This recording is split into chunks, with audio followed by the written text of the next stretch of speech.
우리는 인생을 살면서 계획이라는 것을 가지게 됩니다. 하루의 계획, 한 주간의 계획, 한 달의 계획, 그리고 한 해의 계획, 그 밖에도 우리가 어떤 일을 하든지 간에 먼저 계획이라는 것을 가지게 됩니다. 그런데 안타까운 것은 우리가 많은 계획을 가지지만 우리는 그 계획대로 다 실행하지를 못합니다. 왜냐하면 우리가 세운 그 계획을 이루어낼 만한 그런 실력이 우리에게 없기 때문에 그렇습니다.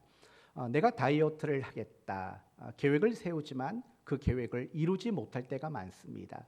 내가 공부를 열심히 하겠다 계획하지만 역시 그 계획을 이루지 못할 때가 많습니다. 내가 운동을 열심히 해보겠다 계획을 세우지만 역시 그 계획을 이루지 못하는 우리의 실력 없는 모습들을 발견하게 될 때가 많습니다. 그러나 하나님은 우리와 똑같이 모든 일에 계획을 가지신 분이십니다. 그러나 우리와 다른 점이 있다면 하나님은 자신이 계획하신 그 일을 반드시 이루어내시는 분이라는 점입니다. 왜냐하면 그분은 전능하신 분이시고 그분은 무한하신 분이시며 무한한 실력을 가지신 분이기 때문에 그렇습니다. 그래서 우리는 계획한 바를 이루어내지 못하지만 하나님은 계획하신 모든 것들을 이루어내실 수 있는 그런 하나님이십니다. 오늘 본문은 그 하나님이 아브라함과 그의 후손들을 향해서 어떠한 계획을 가지고 있었노라 라고 소개하고 있습니다. 그러므로 오늘 말씀을 통해서 하나님이 우리를 향해 계획을 가지신 분이라는 것을 배우고 그것을 통해서 우리가 신앙의 유익과 담대함 또 하나님의 계획을 알고 있는 자로서의 지혜로움이 무엇인가 라는 부분들을 함께 살펴보는 시간을 가지려고 합니다. 오늘은 특별히 6절과 7절을 중심으로 보려고 합니다. 한번 더 읽어보면 좋겠습니다. 6절과 7절입니다. 하나님이 또 이같이 말씀하시되 그 후손이 다른 땅에서 나그네가 되리니 그 땅 사람들이 종으로 삼아 400년 동안을 괴롭게 하리라 하시고 또 이르시되 종 삼는 나라를 내가 심판하리니 그 후에 그들이 나와서 이곳에서 나를 섬기리라 하시고 아멘. 지금은 아브라함과 그 후손의 미래에 대한 이야기를 언급하고 있습니다. 어떤 미래일까요? 이런 미래죠. 다른 나라 땅에서 뭐가 될 거랍니까? 나그네가 될 거다. 그랬더니 처음에는 나그네였지만 나중에는 그 땅 사람들이 무엇으로 삼는답니까? 종으로 삼을 것이다. 몇 년 동안 괴롭게 합니까? 400년 동안 괴롭게 할 거다.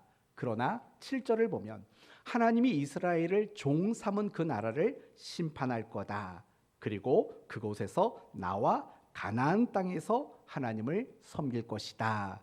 지금 이렇게 아브라함과 그 후손에 대한 미래의 이야기를 지금 말씀하고 있는 겁니다. 여기서 우리가 알 수 있는 것은 무엇입니까? 지금 아브라함과 그 후손을 향한 미래의 약속을 하나님이 아브라함에게 주셨다라는 겁니다. 여기서 또 알 수 있는 것은 뭡니까? 하나님은 계획을 가지고 있다라는 겁니다. 하나님이 계획을 가지고 계시기 때문에 아브라함을 향해서 앞으로 일어날 미래에 대한 이야기를 말씀해 주실 수 있었던 겁니다. 만약에 하나님이 그 어떤 계획도 가지고 계시지 않았다면 아브라함에게는 아무런 미래에 대한 이야기를 해 주실 수 있는 것이 없었을 겁니다. 하지만 아브라함에게 이런저런 다양한 미래에 대한 이야기를 말씀하고 있는 것은 하나님이 아브라함과 그 후손들을 향한 분명한 계획들을 가지고 있다라는 것을 우리에게 알려주고 있는 겁니다. 맞습니다. 하나님께서는 아브라함 그 후손에 대한 계획을 가지고 계셨습니다.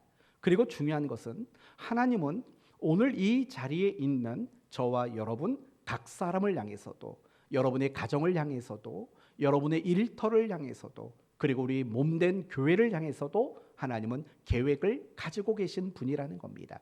그리고 중요한 것은 하나님이 어떤 계획을 가지고 계신 것으로 끝내지 않습니다. 그 계획을 가지시고 그 계획을 이루시기 위해서는 아주 세밀한 구체적인 계획을 가지고 계십니다.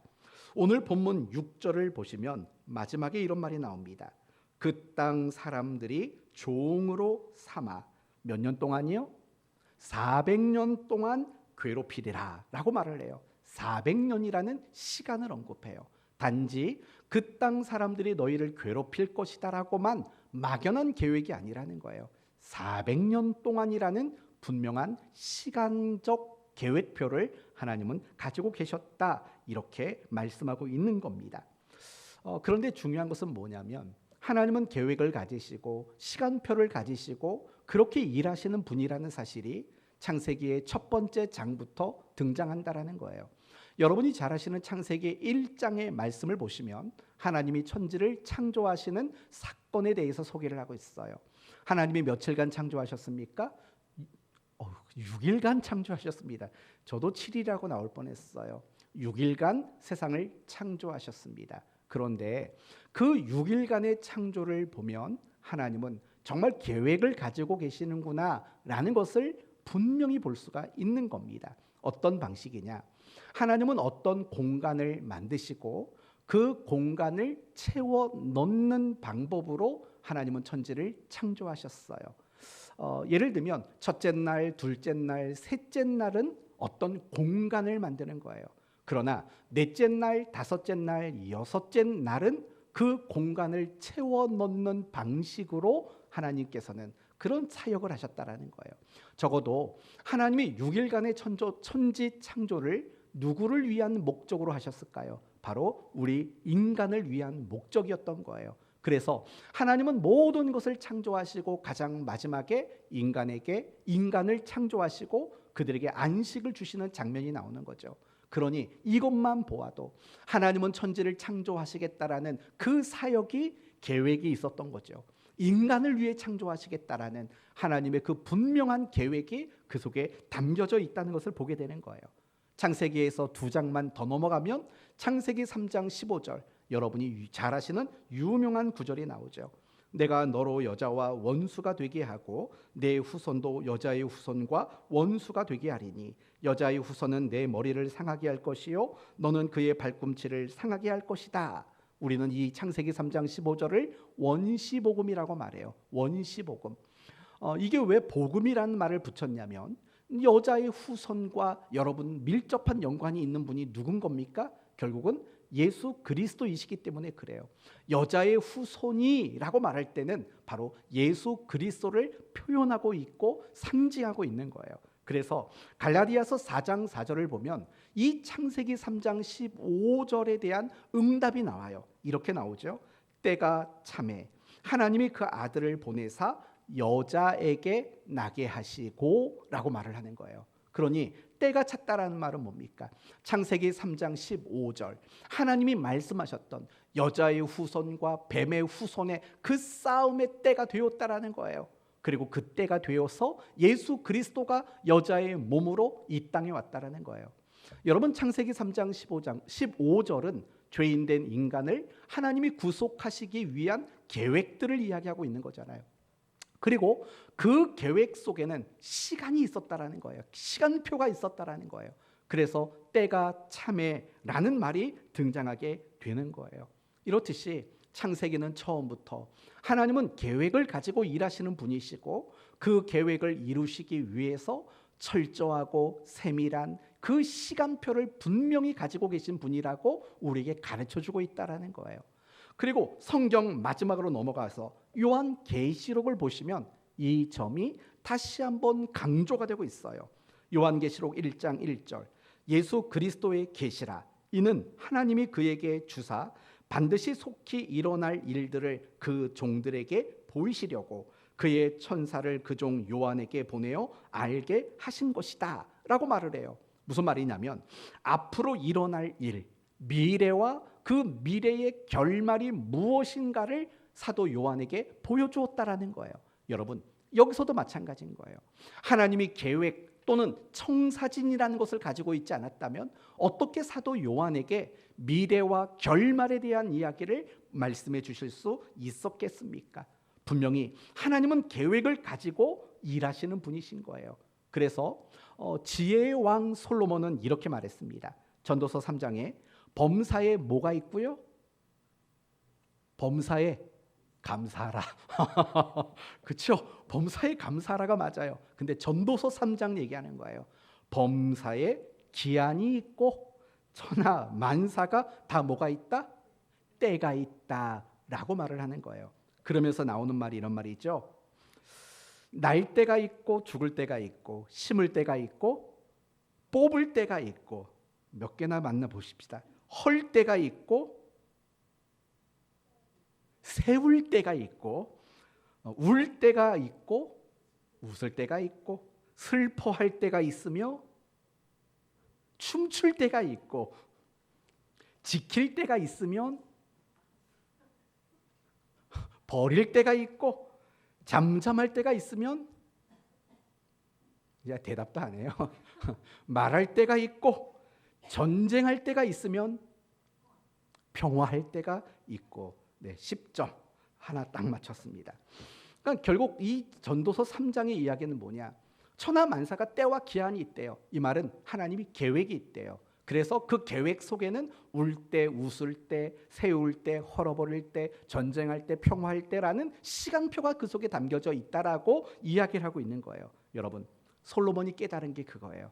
모든 건 하나님이 계획하셨고 하나님이 그 모든 계획을 이루기 위해서는 여러 가지 모양의 시간표를 가지고 있다라는 거예요. 사실 우리도 마찬가지인 거예요. 우리는 그걸 잘 모를 뿐인 거예요. 그리고 고작 우리가 깨달을 수 있는 건 뭐냐면 시간이 10년, 20년, 30년이 지나서야 그때 일들을 생각해 보면 하나님이 그런 계획이 있으셨구나. 그래서 하나님이 그 순간에 나에게 그런 시간표를 겪도록 하셨구나. 그때 가서야 우리는 비로소 깨닫게 되는 거예요. 하지만 중요한 거는요. 지금도 여러분을 향한 계획이 있고요. 지금도 그 계획을 이루기 위해서 하나님은 정말 섬세한 그런 시간표를 하나님이 가지고 있는 거예요. 그래서요. 정말 성숙한 그리스도인은 어떤 사람이냐면요. 나를 향한 하나님의 계획이 있다는 것을 깨닫는 사람이에요. 하나님이 나를 통해서 이루시고자 하는 어떤 목적이 있다는 것을 의식하며 살아가는 사람이 굉장히 성숙한 사람이라고 말할 수 있는 거예요.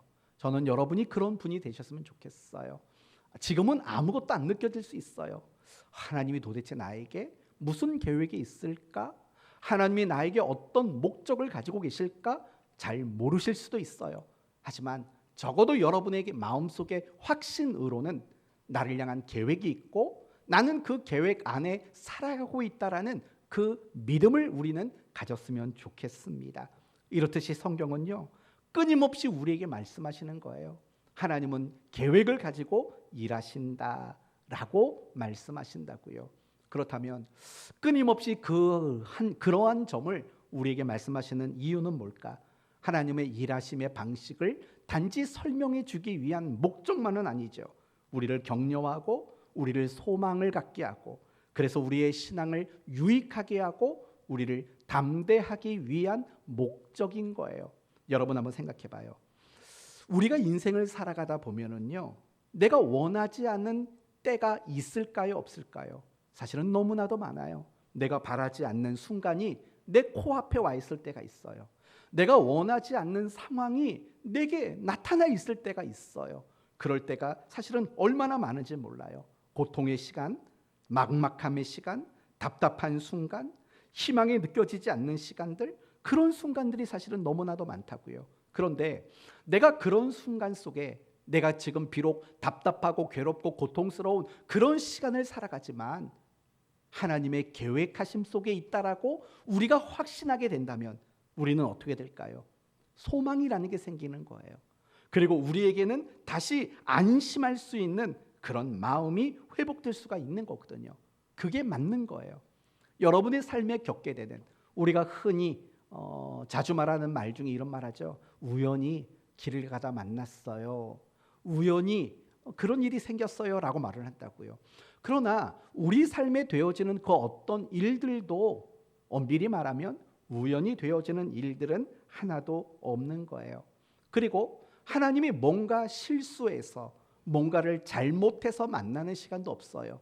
설령 그 시간이 여러분에게 고통의 시간이고 괴로움의 시간이라 할지라도 우연이 아니고 잘못돼서 마주한 시간이 아니라는 사실을 우리는 빨리 깨달아야 되는 거예요. 그래야 우리는요, 모든 염려와 두려움에서 비로소 자유할 수가 있는 거예요. 가만히 한번 생각해 봐요. 여러분이 어떤 문제를 만나고 여러분이 어떤 어려움을 만났을 때 염려에 얽매이고 두려운 마음, 불안한 마음, 걱정, 낙심 이런 거에 여러분이 휘둘리는 이유가 뭘까요? 그것은 지금 내가 겪고 있는 그 순간이 하나님의 계획하심 속에, 하나님의 그 시간표 속에 있다라는 확신이 사실은 우리에게 들지 않기 때문에 그렇다라는 거예요. 사랑하는 성도 여러분, 여러분의 모든 인생의 시간표 속에는 하나님의 계획이 그 주된 중심을 자리 잡고 있다는 사실을 여러분이 깨달으셨으면 좋겠어요. 우리야, 제가 여러분에게 처음에 말씀드린 대로 아무리 좋은 계획을 세워도 그 계획대로 우리는 이룰 수 있는 실력이 없지만 하나님은 그렇지 않잖아요.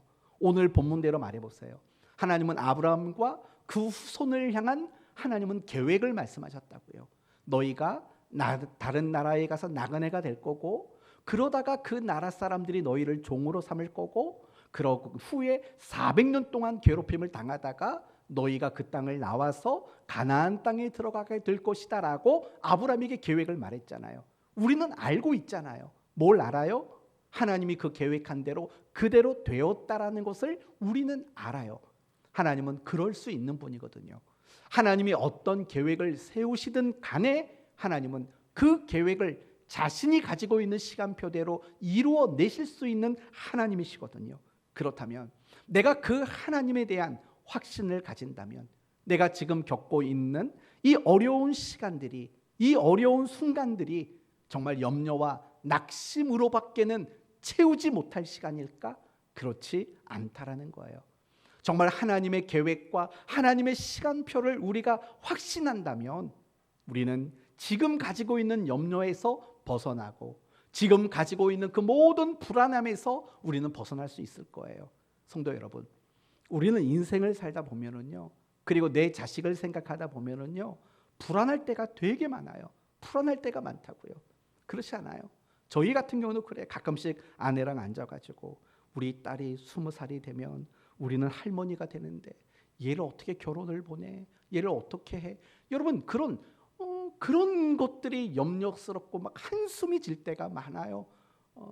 그 마음으로 당신 가서 설거지 좀 해봐. 가게 가서 말은 안 하고 생각도 안 하지만 그냥 우리는 그래야 되지 않을까?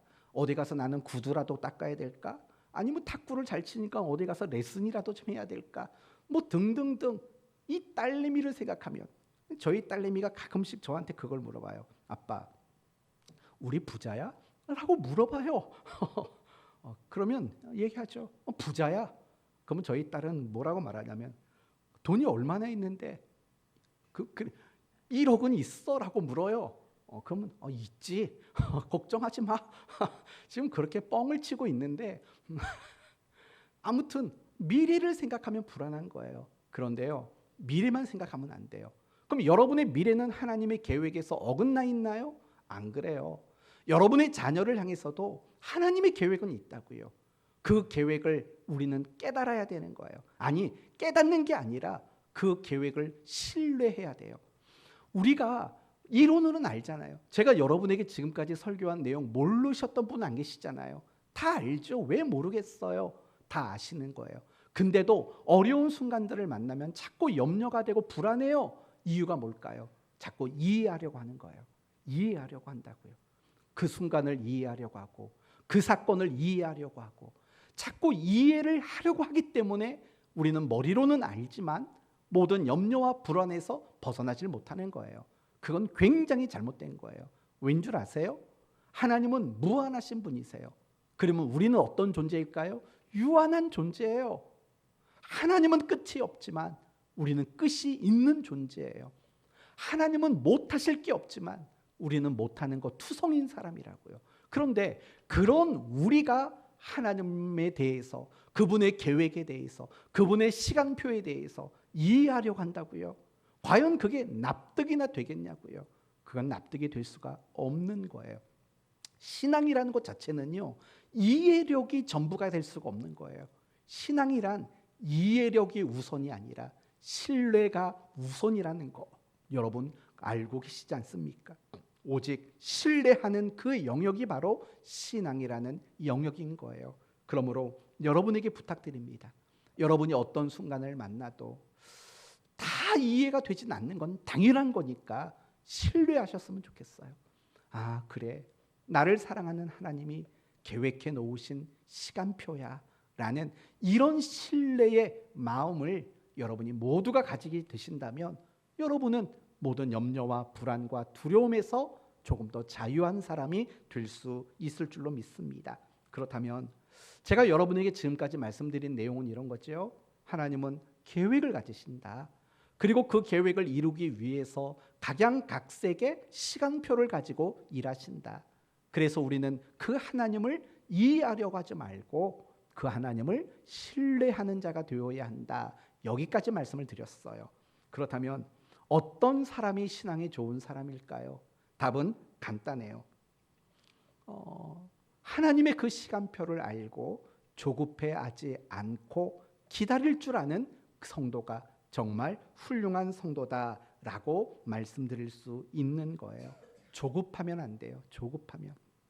여러분, 이 세상에서 생겨나는 모든 문제의 원인은 아마도 조급함이라고 저는 생각이 들어요. 한 2주 전인가요? 제가 수요 예배 끝나고 집에 가려고 하는데 저희 집 앞에 사거리에서 오토바이 2대가 부딪혔어요. 한 사람은 의식불명이었고 한 사람은 거기서 앰뷸런스를 타고 급히 병원으로 이송됐대요. 얼마나 안타까워요. 그러면 왜 그런 사고가 났을까요? 당연히 그것도 조급하기 때문에 그래요.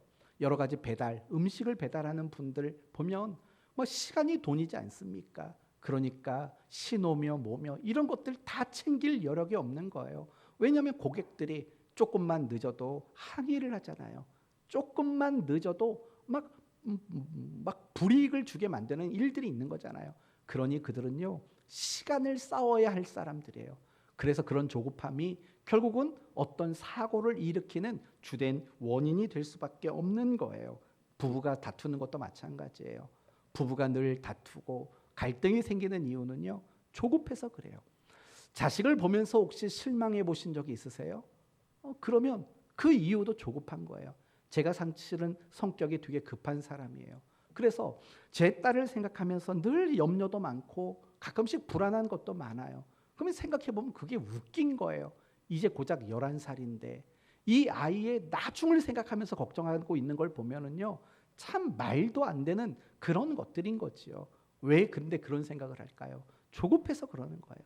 조급해서 내 자식을 볼 때마다 우리는 자꾸 뭔가 만족스럽지 않고 실망을 하고 하는 그런 우리가 될 수밖에 없어요.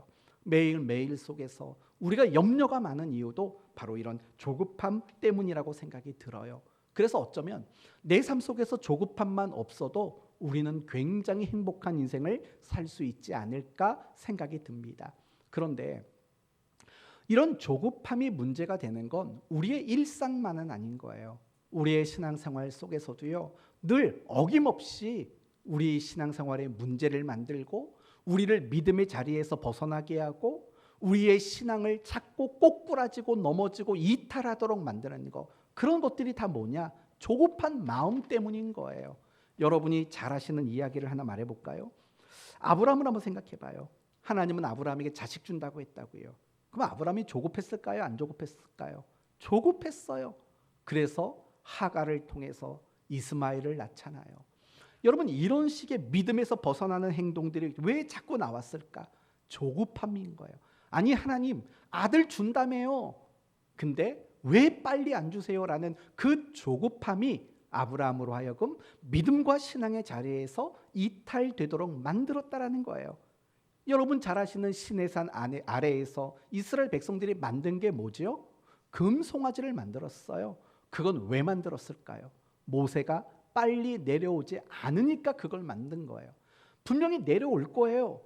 뭐 어디 그냥 도망간 것도 아니고 가출한 것도 아니잖아요. 온다고 했으면 오겠죠. 근데 조급한 거예요. 그 조급함이 그들로 하여금 금송아지를 만들고 신앙에서 벗어나도록 만든 원인이었던 거예요. 사울 왕도 마찬가지 아니에요?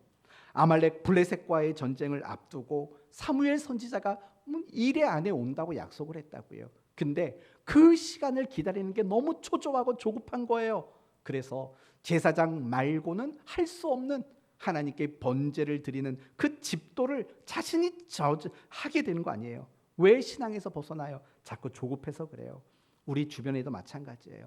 우리 주변에 신앙이 무너져 내리는 성도들을 보면 다 조급함에 무너지는 거예요. 하나님 왜 빨리 응답해 주지 않으시지? 하나님 왜 이 문제를 빨리 해결해 주지 않으시지? 하나님은 왜 빨리 나에게 축복을 안 주지? 하나님은 왜 빨리 내 믿음을 좋아지게 해주지 않을까라는 이런 조급함 때문에 낭패를 본 그런 그리스도인들이 세상에 얼마나 많은지 몰라요. 이처럼 조급함은요, 우리의 삶에도 문제를 일으키고 우리의 신앙에도 어마어마하게 큰 문제를 일으키게 되는 거예요. 그래서 우리가 정말 신앙생활할 때 조심하고 또 조심해야 되는 것은 이런 조급한 마음에 내가 지배당하지 않는 일들이 너무나도 중요한 거예요. 특히 저 같은 사람은 더 조심해야 돼요. 성격이 급한 사람. 저 같은 사람은 진짜 조급하면 안 되거든요. 근데 저는 조급하면 화가 나요. 쉽게 저는 화를 내요. 나 지금 빨리 뭘 해야 되는데, 그럼 그 순간부터는 나도 모르게 감정이 무너진다고 화를 한다고요. 저녁이 되면 오늘 딸내미가 예배를 안 드려서 다행이죠. 저녁에 이제 항상 10시 전에 재우려고 하죠. 근데 시간을 질질질 끌어요. 양치도 그냥 막 5분 10분씩 양치 그만하고 헹궈 아빠가 깨끗이 닦으라면서요. 뭐 아무튼 이래요. 그러면 저는 속이 뒤집어져요. 얘를 빨리 재우고 나서 뭐 책을 보든 뭘든 또 해야 되는데 우라통이 터지는 거예요. 하여튼 다시 원래대로 조급하면 안 돼요. 기다릴 줄 아는 그런 성도가 돼야 돼요. 그러면 여기서 우리는 하나 더 질문해야 돼요. 아니, 하나님은 우리가 기다리는 게 그렇게 쉽지 않다는 거 알잖아요. 근데 왜 자꾸 기다리게 만드실까라는 부분을 생각해 보세요. 여러분 왜 기다리라고 하나님이 자꾸 말씀하실까? 여러분이 생각하신 답은 뭐예요? 그건 경험해 보셨죠? 하나님이 계속 나를 기다리게 만드실 때가 많다는 거. 어떤 응답이든 어떤 결과든 하여튼 기다리게 하는 걸 많이 하신다라는 걸 여러분 경험해 보셨을 거예요. 그러면 여러분이 지금까지 그런 경험들이 많으셨을 텐데 왜 기다리게 하셨던 것 같아요? 하나님이 왜 자꾸 여러분에게 기다리도록 만드셨을까요? 이유는 너무 간단한 거예요. 그게 여러분에게 훈련이 되기 때문에 그래요. 그게 여러분에게 유익을 주기 때문에 그래요. 그게 여러분의 신앙을요 더 성숙하게 만들기 때문인 거예요. 바로 이것이 초점인 것 아니겠어요? 요셉의 경우를 보세요. 요셉 알잖아요. 편애를 받았죠. 그 편애 때문에 아버지의 형들에게 미움을 받았어요. 그 미움을 받는 것을 어떻게 복수했냐? 형들의 잘못을 고자질하는 것으로 복수했던 사람이 요셉이라고요. 그러나 시간이 지났죠. 하나님이 어떤 꿈을 주셨고 그 꿈을 이루기까지 계속 기다리도록 만들었어요. 근데 그 결과가 뭐냐? 용서의 사람이 됐어요. 형들을 품을 줄 아는 사람이 되고 말았어요. 그렇게 성숙한 사람이 됐어요. 뭐가 만들어낸 결과물일까요? 기다림이라는 결과가 만들어낸 거예요. 그런 이야기는 모세도 마찬가지 아니겠어요? 모세는 애굽 왕자로 살았다고요. 40년을. 그러던 날 40살 되었을 때 내가 이제는 내 백성 편에 서리라 마음을 굳게 먹고 결단을 했어요. 근데 하나님은요 그 40살 먹은 모세를 쓰지를 않았어요. 왜냐하면 너무 혈기가 많은 사람이에요. 위험한 사람이지 않겠어요? 아주 혈기왕성하기 때문에 위험한 사람이에요. 그리고 40년이 지난 후에 할아버지가 된 다음에 하나님은 그 모세를 불러다 써요. 왜요? 그때 모세는 이제는 모든 게 다듬어지고 온유해졌기 때문에 그래요. 모세는 40살에 하나님 앞에 쓰임받기를 원했어요. 그러나 하나님은 40년을 더 기다리게 만드셨어요. 그를 더 성숙하게 만드는 시간들이 필요했기 때문이었다라는 거예요. 마찬가지인 거예요. 정말 모든 그 모세의 온유함은 그의 기다림이 만들어낸 결과물이었다라는 거예요. 제가 언젠가 여러분에게도 이런 말을 했어요. 아기를 갖고 그 아기가 뱃속에서 자라고 태어나기까지는 9달 열흘이라는 시간이 걸려요. 근데 그게 얼마나 힘든 시간이에요. 뭐 눈빛은 다 그래요. 목사님이 그걸 어떻게 알아요? 여자만 아는 거지. 근데 그게 아니에요. 남자들도 조금은 알아요. 왜요? 아내가 힘들어하는 걸 보면 남편 마음은 얼마나 힘들겠냐고요. 여하튼 중요한 것은 그런 거예요. 뭐냐?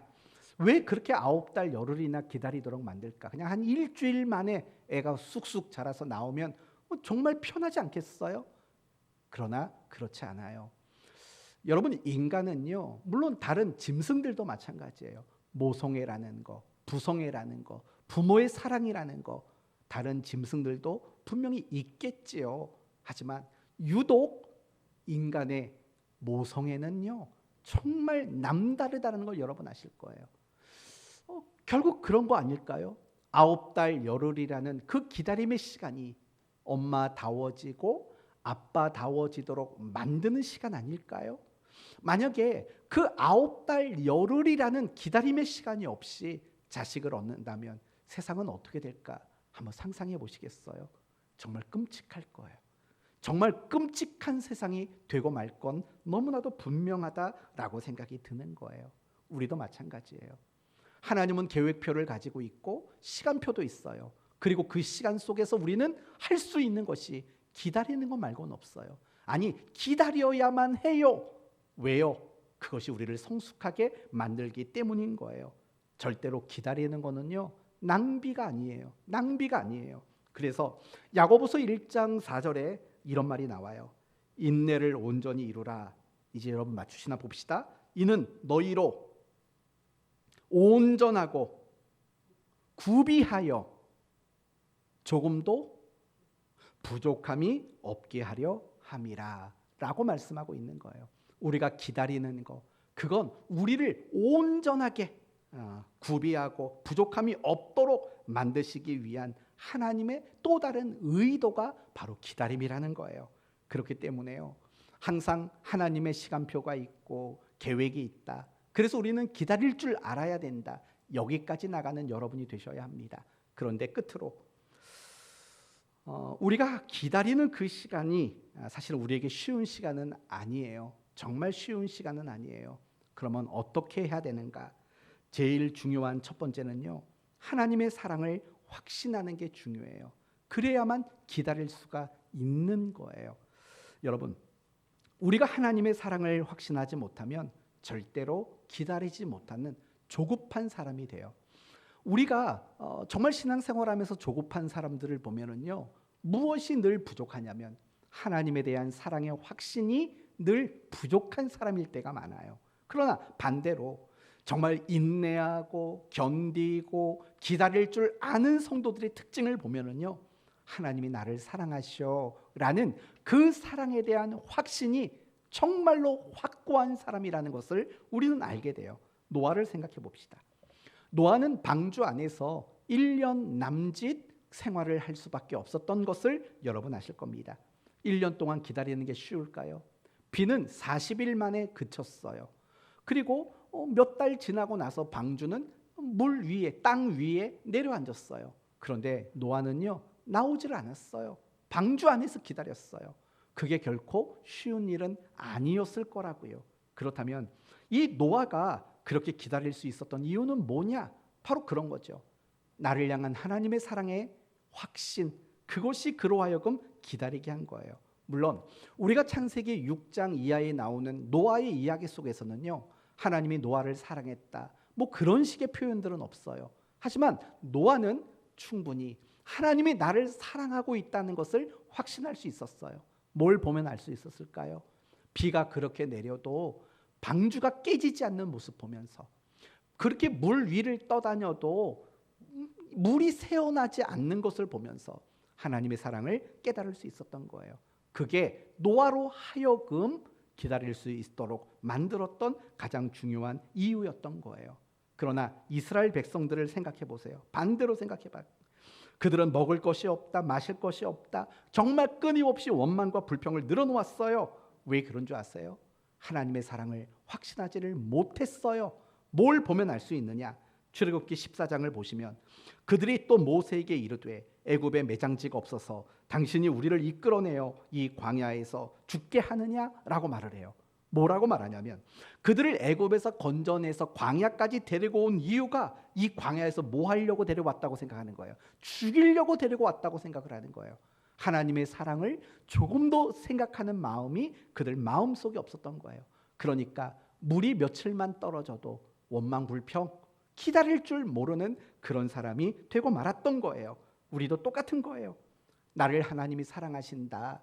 이 사랑을 확신할 때 우리는 한 달이든 1년이든 10년이든 묵묵히 기다릴 수 있는 사람이 되는 거예요. 그러나 그 사랑을 확신하지 못하면 우리는 단 하루도 평안함으로 기다리지 못하는 사람이 될 수밖에 없어요. 따라서 우리가 하나님의 시간표 속에서 하나님의 계획을 믿고 기다리는 자가 되기 위해서는 하나님의 사랑을 확신하는 일이 가장 필요한 거예요.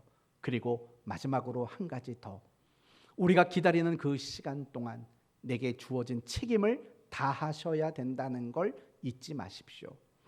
제가 오늘 본문을 말씀을 준비하면서 고민을 했어요. 이 설교를 2번 할까? 1번 할까?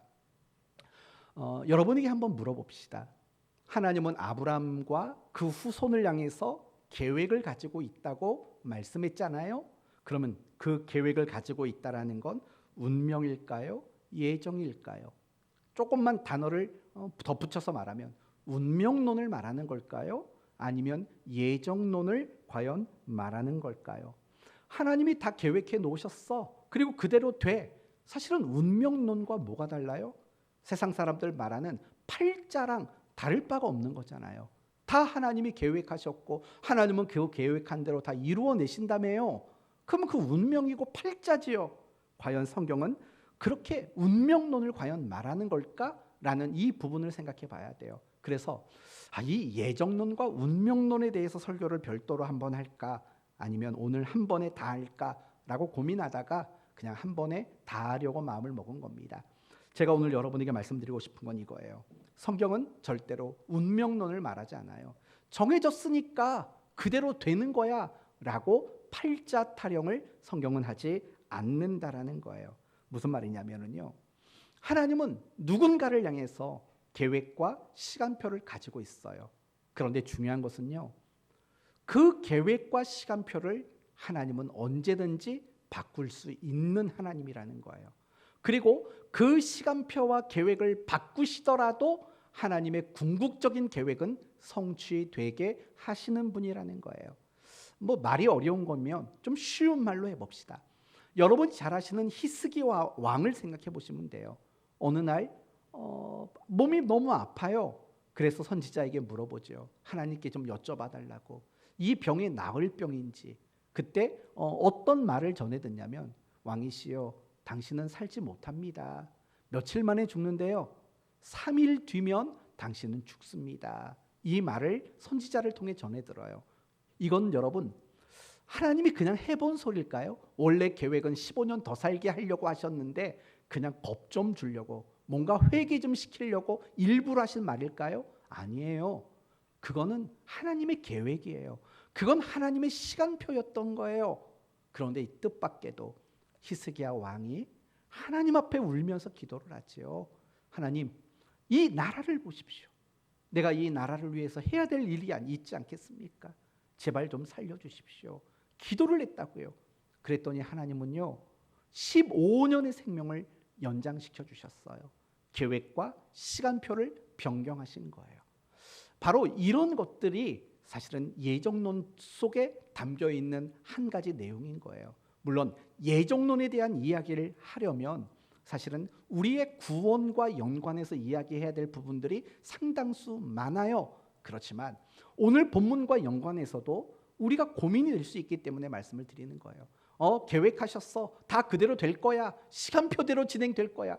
그러면 안 되지요. 그거는 세상이 말하는 운명론이니까.